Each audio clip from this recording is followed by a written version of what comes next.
오늘 우리에게 주신 말씀은 데살로니가전서 4장 13절에서 18절이 되겠습니다.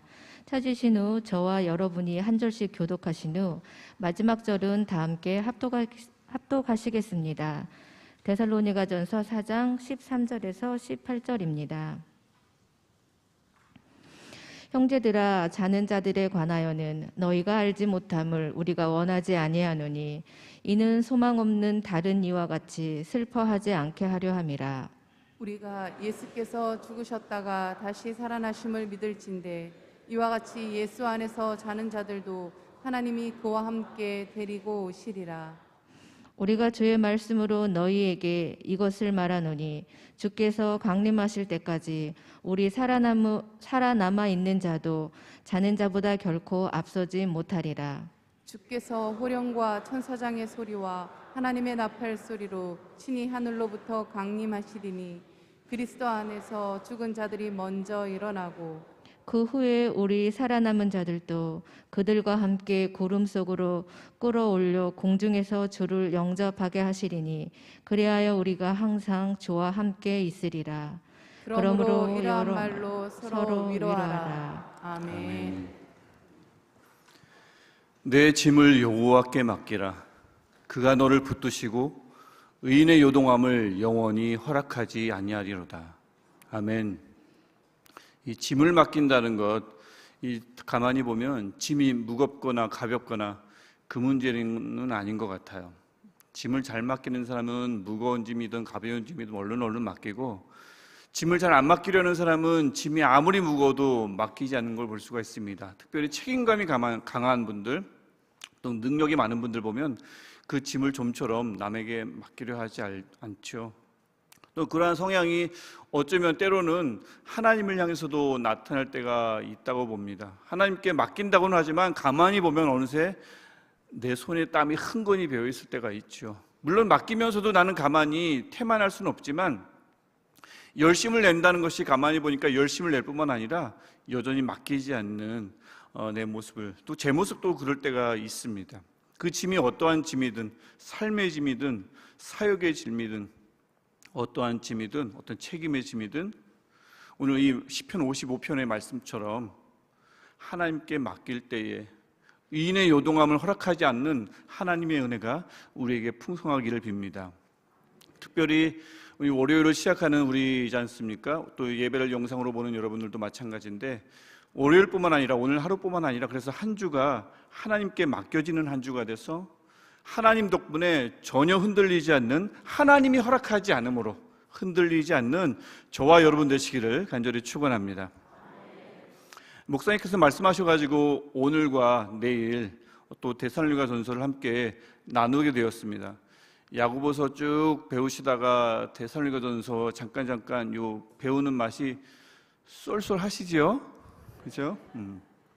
또 주일에는 또 누가복음도 계속 보고 계신데 신약에 집중되는 한 주 한 주를 하루하루를 보내시는 것 같습니다.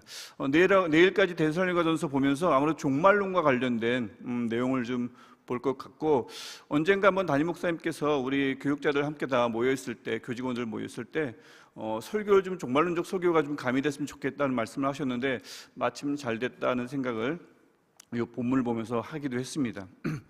잊기 쉽거든요.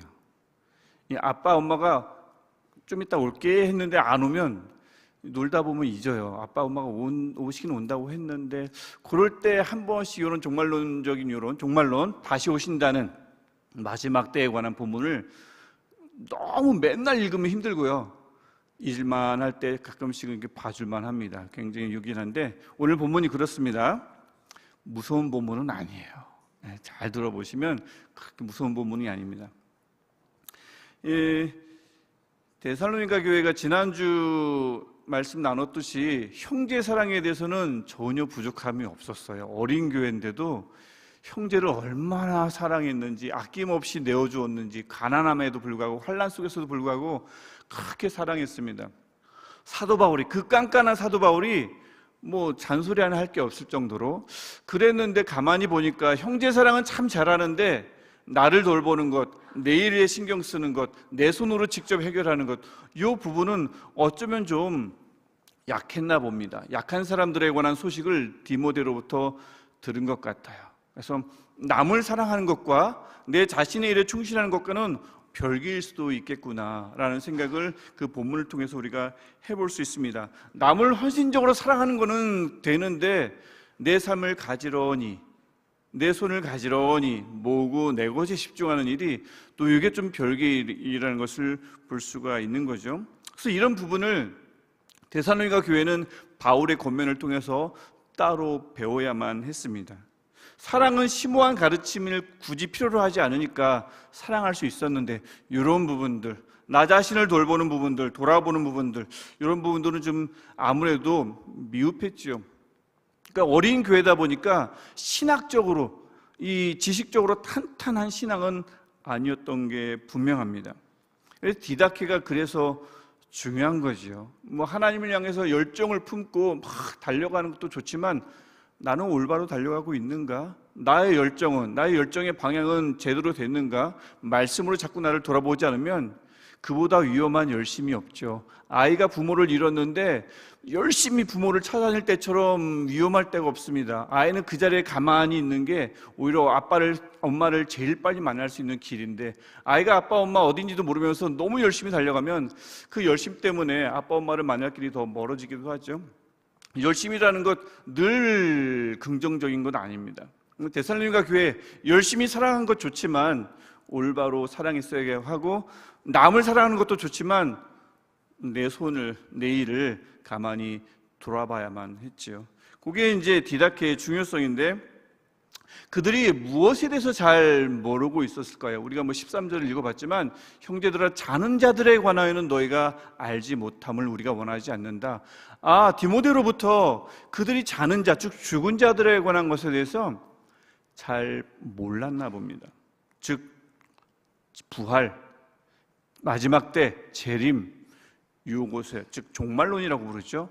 이 종말론에 대해서 잘 몰랐나 봐요. 시간이 없었으니까, 공식적으로 3번밖에 안 배웠으니까 잘 몰랐을 수 있죠. 분명히 부활을 전혀 듣지 못하진 않았을 거예요. 사도 바울이 부활을 얼마나 중요시 여기는데요. 부활 없으면 우리 그리스도의 신앙은 헛거다, 이렇게 생각했던 사람이 사도 바울인데, 부활을 또 재림을, 마지막 때를 가르치지 않았을 리가 없죠. 분명히 가르쳤을 겁니다. 예수님은 분명히 살아나실 것이다, 다시 오실 것이다, 살아나셨고 다시 오실 것이다, 우리도 살아날 것이다, 이런 부분을 분명히 가르쳤겠죠. 그분이 다시 오시면 눈물을 닦아주시고, 그분이 다시 오시면 슬픔도 모든 어려움도 해결해 주실 것이다. 우리도 그렇게 믿지요? 우리도 그렇게 믿습니다. 사도 바울이야말로 더더욱 그렇게 믿었죠. 사도 바울이 얼마나 그렇게 믿었냐면, 사도 바울은 자신의 생애에 꼭 예수님이 다시 올 거라고 생각했어요. 그래서 보면 고린도전서 7장을 보더라도 결혼을 하지 말라고 합니다. 예수님이 다시 올 텐데 무슨 결혼이냐, 결혼해가지고 거기에 신경 쓰느니 그 시간을 다시 오실 예수님을 위해서, 그 복음을 위해서 투자하라고, 헌신하라고 했던 사람이 사도 바울입니다. 그래서 제가 농담 삼아 이야기하지만, 그 당시에 많은 사람들이 죽을 무렵에 사도 바울을 많이 원망하며 죽었을 것이다. 사도 바울 때문에 내가 결혼도 못하고 하고 얼마나 많이 돌아가셨을까요? 사도 바울은 정말 그렇게 확고하게 믿었거든요. 내 생애에 주님은 다시 오실 것이다. 그만큼 다시 오실 주님을 사도 바울은 너무나 열심히 준비했고 그분을 늘 생각했습니다. 다시 오실 예수님. 그러다 보니 고린도전서 7장처럼 그런 말씀도 할 수가 있었던 거죠. 그런 마음을 가진 사도 바울이 데살로니가 교회에게 어떤 가르침을 줬겠어요? 힘들지, 조금만 참으라고 했겠죠. 조금만 참으면 아빠가, 엄마가, 예수님이 다시 오실 거야, 이렇게 얘기했겠죠. 이러한 가르침은 지도자 없지요. 주변에 폭력적인 사람들이 들끓지요. 툭하면 매 맞았겠죠. 이 데살로니가 교회에게 얼마나 큰 힘이 됐겠습니까?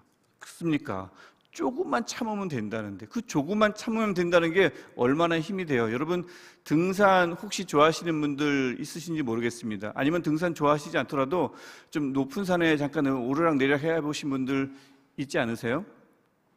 조금 산 높이가 있으면 꼭 산 정상에 이를 무렵에 꼭 산마다 있는 고개가 있습니다. 아시나요? 깔딱고개가 있어요. 못 들어오신, 이번에 처음 들어오신 분들도 계신지 모르겠는데 꼭 산마다 깔딱고개, 누가 지었는지 깔딱고개가 있어요. 진짜 막 숨이 턱까지 차오를 딱 그 무렵에 딱 그런 고개가 있어가지고 요거를 넘어야 되는데 정말 힘듭니다. 그래서 그 고개를 겨우 넘다가 보면 벌써 그 고개를 다 지나쳐서 정상 찍고 내려오는 분들이 있어요. 그럼 너무 힘들면 저도 모르게 물어봐요. 얼마나 더 가면 돼요? 얼마나 남았어요? 꼭 물어보죠. 그럼 그 내려오시는 분들이 꼭 뭐라고 대답해요? 거의 다 왔대요. 조금만 더 가면 된대요. 그게 얼마나 위로가 돼요. 조금만 더 하면 되는구나. 좀만 더 힘내야지. 근데 문제는 뭐냐면 한 번도 조금만 더 왔을 때 정상이 나온 적이 없다는 거예요. 아무리 올라가도 만나는 분들마다 계속 조금만 더 가라고, 다 왔다고 하는데 그 다 오는, 그 조금만 더 가면 되는 정상이 어딘지 모를 때가 많지. 얼마나 남았는지 모를 때가. 이 데살로니가 교회도 문제가 하나 생겼어요. 사도 바울이 분명히 조금만 기다리면 된다고, 예수님 오실 거라고, 저 데살로니가 사람들 조금만 참으라고, 아무리 폭력적이어도 참으라고 했는데, 문제는 뭐냐면 예수님이 아직 다시 오시지 않았는데 같이 믿던 몇몇 분들이 돌아가신 거예요. 지금 우리에게는 전혀 문제가 되질 않아요. 하지만 데살로니가 교회에는 그게 큰 문제였던 모양입니다. 아직 예수님이 오시지 않았는데 돌아가셨다. 이게 왜 문제가 될까요? 분명히 이 부활에 대해서는 배웠을 텐데 자는 자들에 대해서, 죽은 자들의 부활에 대해서는 아직 잘 못 들었기 때문에 그렇죠. 그게 왜 문제가 되냐면 아마도 이 사람들은 당시 사람들이 생각하는 죽음에 관한 생각을 공유했던 모양입니다. 그 당시 사람들이 보통 생각했던 죽음은 뭐냐면 영원히 자는 거예요. 우리말에도 있죠? 영면 한다고 하지 않습니까? 그 당시 사람들이 그래요. 죽음이란 뭐냐? 영원히 자는 것이다. 이런 걱정을 했겠죠. 예수님이 오시는데 영원히 자버리면 이거 어떻게 부활할까? 사도 바울이 뭐라고 말씀하셨더라? 아무도 기억이 안 나요. 아마도 못 배웠을 거예요. 그 부분은 배우지 못했을 겁니다. 거기다가 예수님의 말씀을 좀 듣긴 들었을 거예요. 제가 저번에도 말씀드렸지만 데살로니가 전서를 받아들 쯤에는 복음서가 없습니다. 그리고 책이 없어요. 어쩌면 단편으로 기억해가지고 예수님이 이런 말씀을 하셨대. 그럼 외워가지고 또 다른 사람에게 전파하고, 이렇게 전파해서 외운 말씀들이 많이 가득했지 이런 책으로 나오지 않았을 때입니다. 아시는 분들은 아시겠지만 신약은 4세기가 돼서야 확정이 돼요. 4세기 300년이 지나고 나서야 책으로 확정이 된다고요. 그전은 다 이렇게 흩어져 있었고 이 말로 전파되던 시절입니다. 근데 이제 사도 바울을 통해서도 들었을 수도 있고 다른 교회에서로부터 온 어떤 메신저를 통해서, 복음 전파자를 통해서도 들었을 수 있겠죠. 예수님이 말씀하시는데 우리 본문에는 마태복음 24장 36절에 나오겠지만, 자막 나오나요? 마태복음 24장 36절 보시면 이런 말씀을 들었겠죠. 우리 한번 같이 읽어볼까요? 24장 36절 시작. 안 나오나요? 저만 나오나요? 제가 읽을게요. 이런 경우도 있네요. 전 내용이 뭐냐면 24장에 보면 나왔네요. 같이 읽겠습니다. 그러나 그날과 그때는 아무도 모르나니 하늘의 천사들도 아들도 모르고 오직 아버지만 아시느니라. 아멘. 그 당시 사람들은 마태복음도 없었을 뿐더러 마태복음의 20몇 장 몇 절이라는 거는 거의 900년, 1000년이 흘러야 이 표시가 돼요. 그러니까 그 당시에는 저 절도 없었을 때예요. 그냥 쭉 띄어쓰기도 없이 본문이 쭉 나중에 보면 그렇게 나오거든요. 띄어쓰기도 없었어요. 원래 원본을 보면. 그래서 이런 말씀을 들었겠죠. 그때는 정작 오시는 예수님도 모른대, 아버지만 아신대, 이런 말씀을 들었을 거고, 거기다가 마태복음 25장 13절 말씀을 보면 또 이런 말씀이 있는 거예요. 그거는 미련한 다섯 처녀, 슬기로운 다섯 처녀 비유거든요. 함께 읽어볼까요? 시작. 그런즉 깨어있으라. 너희는 그날과 그때를 알지 못하느니라. 아멘. 아버지만 아시는 때에다가 우리는 알지 못하니 어떤 말씀을 듣게 된 거예요? 깨어있어야 한다고. 언제 오실지 예수님도 모르는 그때를 우리가 기다려야 하고, 반드시 깨어있지 않으면 우리는 미련한 다소처녀가 되니 깨어있어야 된다는 그 생각은 갖고는 있는데, 이거 어떻게 더 깊이 물어볼 방법은 없고, 아는 사람은 없고, 바울은 떨어져 있고, 그러니 얼마나 걱정이 됐겠어요. 지금 저 자는 분들, 영원히 자는, 지금 주무시는 분들 말고 영원히 자는 분들 얼마나 걱정이 됐겠어요. 깨어 있어야 되는데. 분명히 데살로니가 교회는 그게 걱정이었던 거예요. 나는 지금 살아있기 때문에 예수님 다시 오시면 예수님 여기 있습니다라고 할 건데, 어제 돌아가신 우리 아빠, 우리 아버지, 어머니 어떡하지? 깨어 있어야 하는데. 이 걱정을 하고 있다는 이 소식을 사도 바울은 분명 디모데로부터 들은 겁니다. 우리는 당연히 아니죠. 그렇죠? 우리는 그런 걱정을 할 필요가 없어요. 하지만 그때는 그랬단 말입니다. 그래서 다시 한번 강조하지만 디다케는 그래서 정말 중요한 거예요. 정말 중요한 겁니다. 이 데살로니가전서도 그래서 우리가 이렇게 배워가면서 디다케의 중요성을 다시 한번 우리가 보게 되죠. 어쩌면 제가 이 밑에 내용도 이제 함께 나누겠지만 이 내용을 처음 보시는 분들도 계실지 모르겠습니다. 자, 그렇게 어쨌든 내용을 한번 보세요. 그 어린 그리스도인들의 걱정이 이만저만이 아니었고, 그러니 어쩌면 그래서 자기 일에 집중하지 못했을지도 몰라요. 전 본문 말이죠. 그래서 자꾸 남에게 기댔을지도 모릅니다. 이 걱정이 돼가지고, 먼저 돌아가신 우리 아버지가 걱정돼가지고 일도 손에 안 잡히고 자꾸 남에게 미루게 되고, 어쩌면 그랬을지도 몰라요. 그들이 형제 사랑하느라 자기를 건사할 여유가 없었을 수도 있지만, 먼저 돌아가신 분이 하필이면 내 가족이면, 물론 다른 분도 더 걱정해야 되지만 가족일 경우 이게 손에 잡히겠습니까? 이거 예수님 내일 오시면 어떡하나, 이런 걱정을 얼마나 했겠어요. 그런 그들에게 사도 바울이 가르쳐 주는 겁니다. 13절, 너희가 알지 못함을 우리가 원하지 아니하노니 라고 하고는 14절을 보니까 무엇보다 이걸 믿으라고 하죠. 예수께서는 죽으셨다가 다시 살아납니다. 이거는 분명한 사실이죠.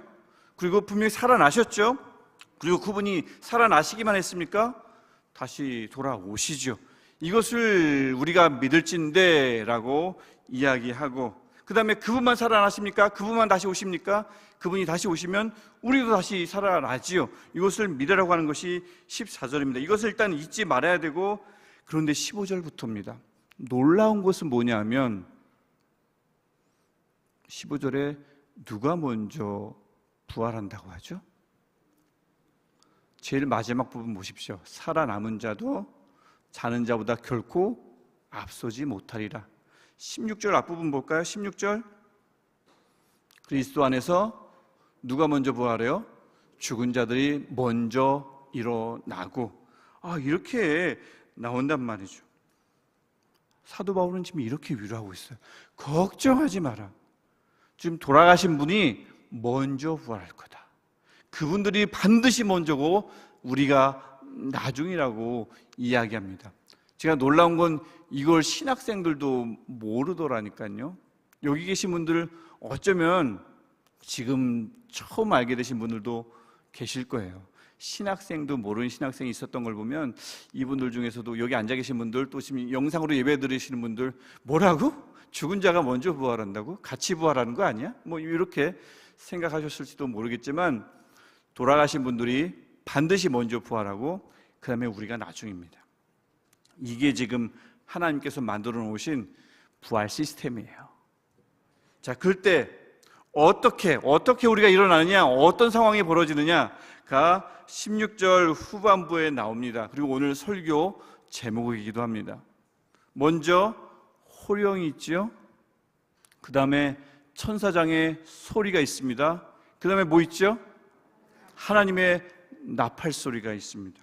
호령이라, 어떤 호령일까요? 여봐라, 이런 호령일까요? 물러거라, 오신다, 이런 호령일까요? 어떤 호령인지 모르지만 천지가 진동하는 호령일 것이 분명합니다. 그 다음엔 천사장의 소리가 들린다고 했어요. 천사장도 당연히 속삭일 리가 없지요. 유대교 문을 보면 천사장은 7명입니다. 뭐 굉장히 많아요. 뭐 미가엘도 있고 가브리엘도 있고, 우리 이제 가브리엘, 뭐 미가엘 정도 알지만 가브리엘, 미가엘, 뭐 라구엘, 라파엘 굉장히 많습니다. 지금 이게 7명이 있어가지고 옛날에 제가 시험 문제를 객관식으로 낸 적이 있는데, 다음 중 천사장의 이름이 아닌 것은 해가지고 미가엘, 가브리엘, 라파엘, 그 다음에 문제 내야 되니까 4번에 바이엘 이렇게 했단 말이에요. 그러면 쉬울 것 같죠? 쉽겠죠? 바이엘 뭔지 아시죠? 피아노 체르니제온에 배우는 거 있잖아요. 상학원. 다 맞추더라고요. 7명의 천사장 중에 누가 소리를 지르는지 몰라요. 왜냐면 본문에는 단수거든요. 천사장들의 소리가 아니라 천사장의 소리이기 때문에 누군지 모르겠어요. 가브리엘일 수도 있는데, 천사장의 소리가 중요한 건 그 소리가 천지가 진동하도록 울린다는 얘기입니다. 그리고 마지막 뭐예요? 하나님의 나팔 소리. 어떤 소리일까요? 어떤 소리일까요? 아무도 모르죠. 어떤 소리가, 뭐 보통 뿡 하기도 하겠지만 어떤 소리일지 모르죠. 분명한 것은 하나님의 나팔 소리가 막 울림과 동시에 일어날 거예요. 일어납니다. 고린도전서 15장 51절, 우리 이 말씀을 한번 같이 읽어볼까요? 시작. 보라, 내가 너희에게 비밀을 말하노니 우리가 다 잠잘 것이 아니요 마지막 나팔에 순식간에 홀연히 다 변화되리니. 아멘. 요거예요.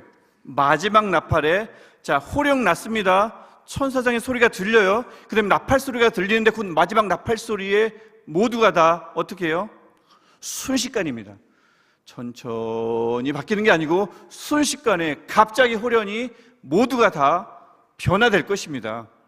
이게 우리가 기다리고 있는 부활 현장이에요. 이 세 가지 소리가.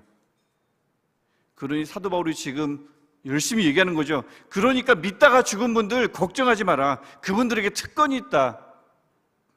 호령이 나고 천사장의 소리가 들리고 하나님의 나팔 소리가 천지진동할 때에, 그때 죽은 분들이 먼저 부활한다. 살아있는 자들은 나중이다. 순식간에 호련히 부활해서 구름 속에서 그를 맞이할 것이다. 그때 그곳에서 우리가 항상 주와 함께 있으리라. 이게 이 말씀을 주거든요. 우리가 읽었던 본문처럼 사도 바울이 이 말씀을 그들에게 주는 이유는 1차적인 목적은 다른 건 아닙니다. 위로예요. 위로입니다. 마지막 절 한번 우리 함께 또 읽어볼까요? 마지막 절 우리가 읽었던 4장 18절 함께 읽겠습니다. 그러므로 이러한 말로 서로 위로하라. 정말 중요한 말씀입니다. 돌아가신 분이 먼저 살아날 것이며 우리도 호련히 순식간에 바뀔 것이다. 이게 이 말씀으로 서로를 위로하라고 하죠. 13절에서는 염려하지 말라고 하고 마지막 절에서는 위로하라고 함으로써 위로가 사도 바울의 주 목적임을 알 수가 있어요. 어떤 위로겠어요? 가족과 동료를 먼저 떠나보낸 사람들, 그리운 마음 가눌 길이 없는데 이 부활이라는 문제 때문에 더 슬퍼지게 된 거죠. 얼마나 슬펐겠어요. 이거 우리들은 오시면 다시 만날 테니까 서로는 만날 텐데, 이거 어제 돌아가신 분 꼭 만나고 싶었는데 영원히 자고 있는데 깨어나지 못하면 어떡하나. 얼마나 슬펐겠습니까? 사도 바울이 얘기하는 거죠. 슬퍼하지 말라고. 다시 오실 예수님에 대해서 전혀 알지 못하는 사람들처럼, 하나님을 알지 못하는 것처럼, 죽은 자들의 부활에 대해서 알지 못하는 것처럼 그렇게 슬퍼하지 말라고 이야기하는 거죠. 그래서 13절을 보면 뭐라고 되어 있습니까? 소망 없는 다른 이와 같이 슬퍼하지 않게 하려 함이라 라고 나오죠. 슬퍼하지 말라고 하는 것이 아니라 슬퍼는 하되 소망 없는 다른 이처럼 똑같이 그렇게 슬퍼하지 말아야 한다. 왜냐하면 우리에게는 부활 소망이 있기 때문이죠. 그것도 누가 먼저 부활요? 죽으신 분들이, 돌아가신 분들이 먼저 부활하니까 그분들 걱정하지 말라고 이야기하는 겁니다. 우리 여기에서 앉아 계신 분들도 지금 어르신들도 많은데 꼭 만나고 싶은 분들 계시죠? 꼭 있으시죠? 특히 어르신들 있으시지 않습니까? 어르신들 태어나면서부터 어르신 아니시잖아요. 다 아빠, 엄마 계셨잖아요.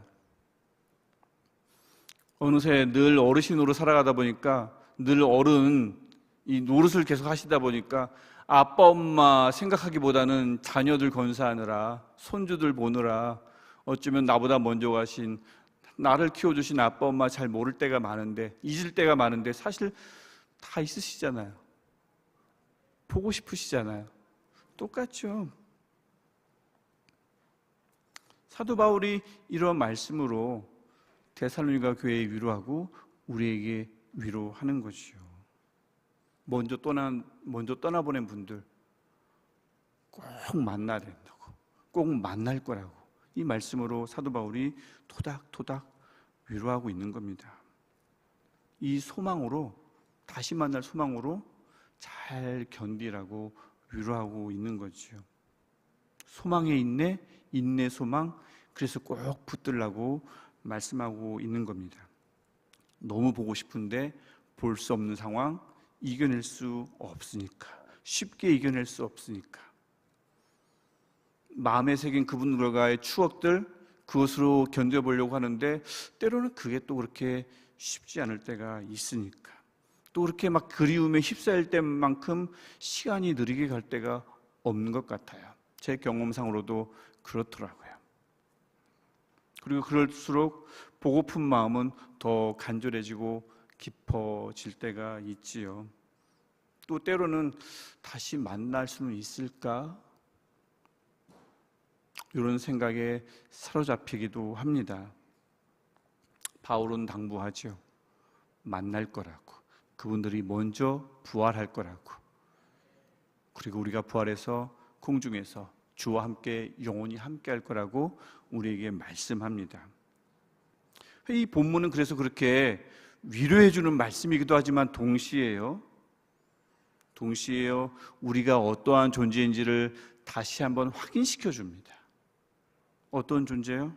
다시 오실 예수님을 기다리는 존재, 기다리는 그리스도인이죠. 우리는 다시 오실 그리스도를 기다리는 존재입니다. 제가 언제 한번 말씀드린 적 있죠? 저는 그리스도인을 한마디로 정의 내리라고 하면 이렇게 정의한다고 그랬어요. 기다리는 존재.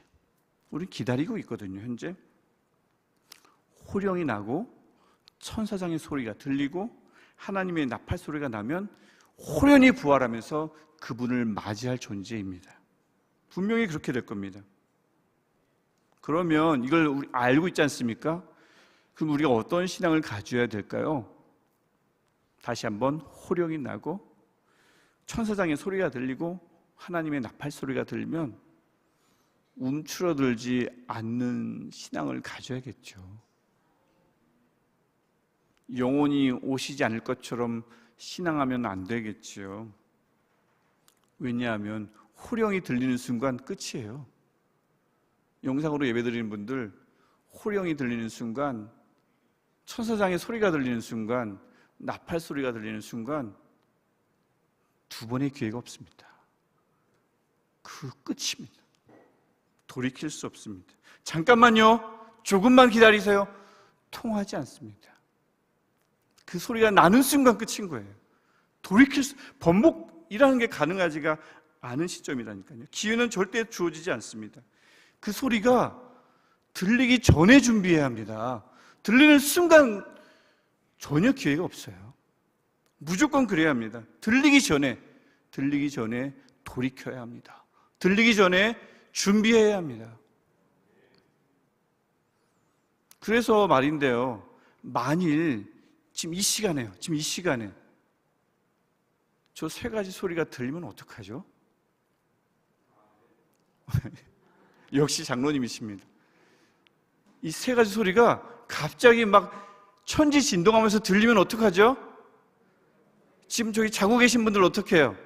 그분들도 일어날 거예요. 어떡하죠? 문제는 어떡하냐 얘기입니다. 제가 아주 생생하게 기억하고 있는 어느 목사님의 설교가 하나 있어요. 굉장히 큰 교회 목사님이었는데 한 달 동안을 꼬박꼬박 요 본문을 가지고 똑같은 본문요, 똑같은 내용으로 한 달을 매주 계속했대요. 토시 하나 안 틀리고. 그럼 이제 2주째, 3주째 되면 성도님들이 어떤 생각 하시겠어요? 이 설교 꼬리가 떨어지셨나? 어떻게 저렇게 토시 하나 안 틀리고 계속 저렇게 이 얘기를 가지고 알겠다고, 기다리겠다고, 소리 나기 전에 준비하겠다고, 알겠다고 하는데 네 번째 주에도 또 똑같은 본문으로 똑같은 말씀을 계속 전하더래요. 알겠다고요. 세 가지 소리가 나면 그 전에 준비해가지고 맞이할게요. 막 계속 그러고 있는데 그 목사님이 네 번째 주 설교 때는 미리 준비한 게 있답니다. 나팔수. 나팔 전공한 사람들을 잔뜩 데려다가, 큰 교회니까 얼마나 사람들이 많아요, 음악 전공한 사람들이. 그걸 숨겨뒀다가 신호를 주면 갑자기 진짜 여기가 진동할 정도로 크게 나팔을 불어라 라고 했대요. 그래서 네 번째 설교를 또 하니까 이제 막 반은 자겠죠. 들었어, 알아. 소리가 나기 전에 준비하면 돼. 그래, 소리 나면 끝이야. 그러고 있는데 갑자기 나팔을 꽉 신호와 동시에 불었을 때 어떤 현상이 나타났냐면 다들 막 의자 밑으로 들어갔대요. 실화입니다. 진짜 제가 생생하게 기억하고 있는 그분의 설교였어요. 3주차 때까지, 4주차 때 설교 들으면서도 다 안다고 생각했고 자신이 있었는데 실제 이 나팔 소리가 들리니까 움츠러드는 사람, 의자 밑으로 들어간 사람, 난리가 났다는 거예요. 그리고는 그 이후로 어떻게 됐겠어요? 다시 나와서 의자에 앉은 다음 어떻게 됐겠어요? 난리가 났겠죠. 회개, 통곡의 울음바다가 그 설교회장이, 예배장이 됐대요. 분명히 자신이 있다고 생각했는데 실제 그 소리를 들으니까 그게 이렇게 말처럼 쉽지 않았던 모양입니다. 그래서 가만히 보면 그런 거죠. 지금 우리가 지금요, 아슬아슬한 순간을 계속 보내고 있는 거예요. 소리가 나면 끝나는데 하는 이 순간, 그렇지 않겠습니까? 번복할 수 없는 이 소리가 나면 끝나는데 하는 순간을 우리 그냥 무덤덤하게 지금도 계속 보내고 있는 거예요. 대단하죠? 아슬아슬한 순간인데 말이죠. 더군다나 그 소리가 나면 아직 우리가 전도해야 할 그 대상, 그분들도 끝나요. 이게 이 아슬아슬한 순간을 우리만 보내고 있는 게 아니고 아무것도 모르는 그분들도 태평하게 보내고 있다는 거죠. 들리면 돌이킬 수 없는데, 이 소리가 나면 도무지 번복할 수가 없는데 아무런 준비도 안 된 주변 지인들, 친구들, 이 준비만 되면 너무나 완벽할 만한 그 사람들이 있단 말이죠. 어떻게 하는가? 그래서 가만히 보면 이 본문은요, 사도 바울이 데살로니가 교인들을 타박하는 본문이 아니에요. 가만히 생각해 보세요. 얼마나 생각이 이뻐요. 나만 구원받으면 되는데 돌아가신 분들 뭐 그렇게 걱정이에요. 그렇게 생각할 수 있잖아요. 뭐 깨어있든 깨어있지 않든 나만 예수님 맞이하면 되는 거 아니겠습니까? 근데 그렇지 않잖아요.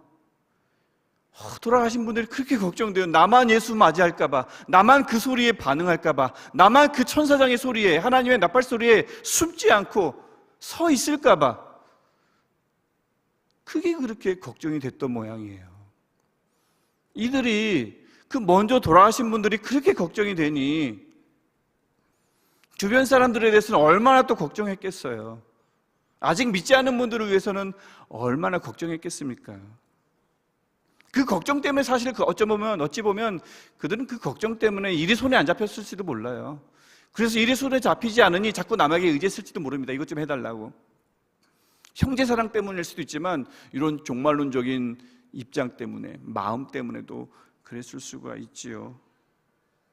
그렇게 어린 데살로니가 교회는 그렇게 부활을 대비하고 있었고 재림을 대비하고 있었고, 이거 우리만 대비하면 안 되는데 라는 안타까운 마음을, 간절한 마음을, 조마조마한 순간을 그들은 그렇게 보내고 있었던 겁니다. 그러니 그들이 믿음의 본보기가 어린데도 불구하고 될 수 있었던 겁니다. 저와 여러분은, 또 예배를 영상으로 드린 여러분들은 지금 누구를 위해 걱정하고 있습니까?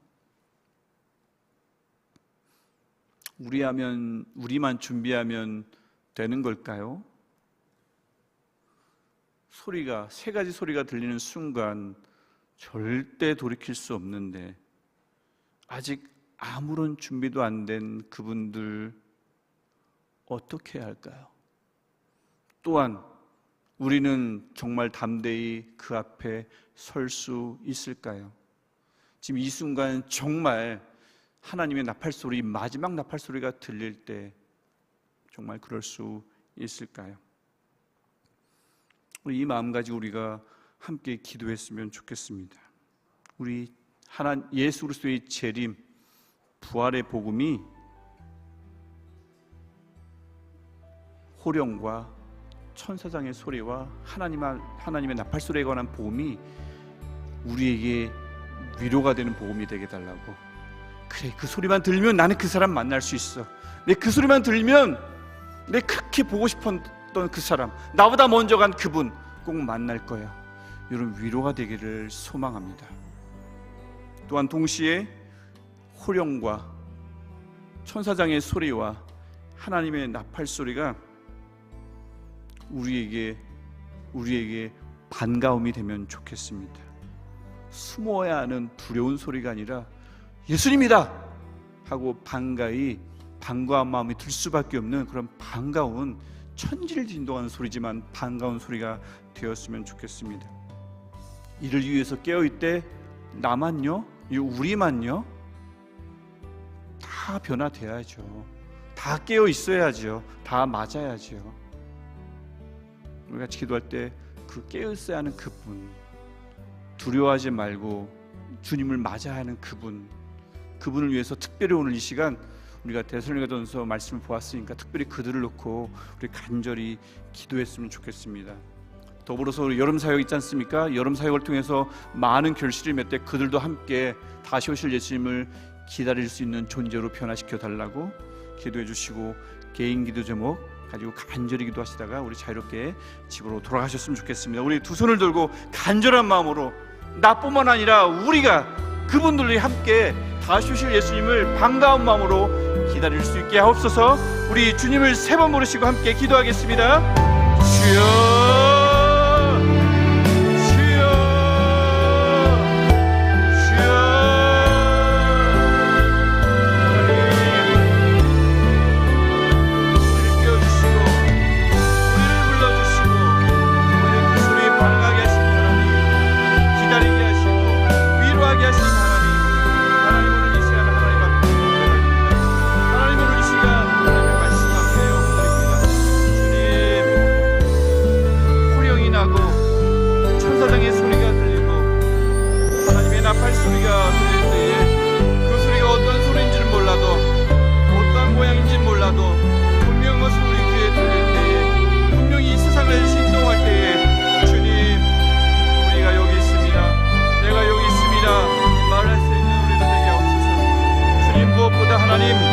나만 그 앞에 서는 것이 아니라, 나만 준비된 사람들이 아니라 그 소리가 나면 끝장인데, 그 소리가 나면 끝인데, 이 아슬아슬한 순간을 걸어가는 우리들, 주님 그 앞에 나뿐만 아니라 우리 모두가 설 수 있게 하옵소서. 모두가 변화되게 하옵소서. 하나님 앞에 변화되게 하옵소서. 하나님을 부르게 하옵소서. 하나님의 자녀로 칭함받게 하옵소서. 하나님을 영접하게 하옵소서. 하나님, 착하고 충성되다 칭찬받는 일들이 나에게만 일어나지 않게 하시고 우리에게 일어나게 하시고, 주님, 우리를 알지 못하는, 하나님을 알지 못하는 저들과 같이 수많은 사람들, 하나님을 모르는 사람들, 그러면서도 평안한 사람들, 하나님 없이 사는 것이 너무나도 힘들어온 사람들, 하나님 사람들에게 주님 우리 복음이 가게 하옵소서. 예수 그리스도의 재림의 복음이 전파되게 하시고, 부활의 복음이 전파되게 하시고, 호령과 천사장의 소리와 하나님의 너팔 소리가 나는 복음이 그들에게 전파되어질 때 주님 그들에게 위로할 뿐만 아니라 그들을 깨어있게 하시고, 그들에게 준비하는 사람 되게 하시고, 하나님을 맞이할 준비된 사람 되게 하시고, 하나님 우리뿐만 아니라 이 때를 기다리는 우리 모두가 되게 하여 주옵소서. 하나님, 아직 여러분 많이 남아 있습니다. 주님이 여러분 삶을 통해서 변화받을 일들이